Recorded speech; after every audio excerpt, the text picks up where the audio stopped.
Dans la Chine ancienne, une époque marquée par le chaos, la guerre et la misère, deux garçons grandissent ensemble au temple de Shaolin, Zhan Jinbao et Dong Tianbao. Inséparables depuis l'enfance, ils partageaient les mêmes entraînements, les mêmes épreuves et les mêmes rêves. Mais leurs caractères étaient profondément différents. Zhan Jinbao, entré plus tôt au temple, était reconnu comme l'aîné spirituel. Pourtant Dong Tianbao, plus âgé et plus imposant, refusait souvent cette hiérarchie et exigeait d'être considéré comme le « grand frère ». Zhan était honnête, bienveillant et fidèle aux valeurs du temple, tandis que Dong était ambitieux, orgueilleux et avide de reconnaissance. Tous deux aspiraient à entrer dans le pavillon de Bodhidharma, le plus haut lieu des moines guerriers, mais là où Zhan voyait un idéal à partager avec son ami, Dong n'y voyait qu'un moyen d'accéder à la gloire. En secret, Dong observa un maître pratiquer une technique interdite et l'imita, enfreignant ainsi les règles sacrées. Lors de la sélection, il laissa éclater sa violence en blessant gravement son adversaire, provoquant la colère des anciens, puis osa se rebeller lorsqu'on voulut le punir, utilisant sa technique volée contre ses propres maîtres. Zhan tenta de le protéger, et tous deux furent attaqués par la formation des moines armés avant d'être sauvés par leur maître, qui accepta la responsabilité de leur faute.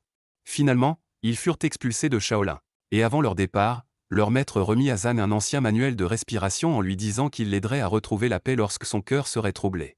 Livrés à eux-mêmes, les deux amis descendirent de la montagne et découvrirent la dureté du monde.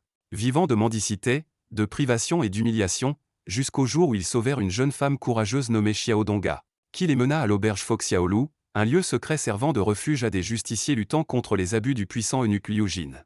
Zhan s'y sentit enfin entouré de personnes partageant ses valeurs, tandis que Dong, refusant la pauvreté et rêvant toujours de pouvoir, choisit de flatter les soldats venus extorquer des taxes et entra dans l'armée afin de gravir les échelons. Séparés par leur choix, leurs destins prirent des directions opposées. Dong se distingua par sa férocité. Mais frustré de ne pas être pleinement reconnu, il décida de trahir Fo Xiaolu, inventa un faux complot et livra les justiciers à l'armée, provoquant un massacre sanglant, avant d'être récompensé par une promotion et de tuer Xiao Donga pour prouver sa loyauté. Lorsque Zhan apprit la vérité, il affronta son ancien frère dans un combat désespéré, fut grièvement blessé et sauvé par Kixu, la femme qu'il aimait, mais le choc fut si violent qu'il perdit peu à peu la raison. Errant sans but, rongé par la culpabilité et la douleur, jusqu'au jour où une scène simple lui révéla l'essentiel, voyant un bûcheron abandonner son fardeau pour courir vers sa femme sur le point d'accoucher. Il comprit qu'il fallait savoir lâcher prise. Il retrouva alors le manuel de son maître et s'entraîna jour et nuit, développant peu à peu un nouvel art martial fondé sur la souplesse, l'équilibre et l'harmonie, le Taiji Kan. Devenu un officier cruel et redouté, Dong poursuivait toujours Zhan, jusqu'au face-à-face final où Zhan captura Liu Jin et força Dong à se présenter devant lui. Et malgré ses paroles sur le destin et la volonté, Dong ne put résister à la fluidité du Taiji, trahit une dernière fois en attaquant sournoisement, et fut finalement vaincu, abandonné par ses hommes et transpercé par leurs lances.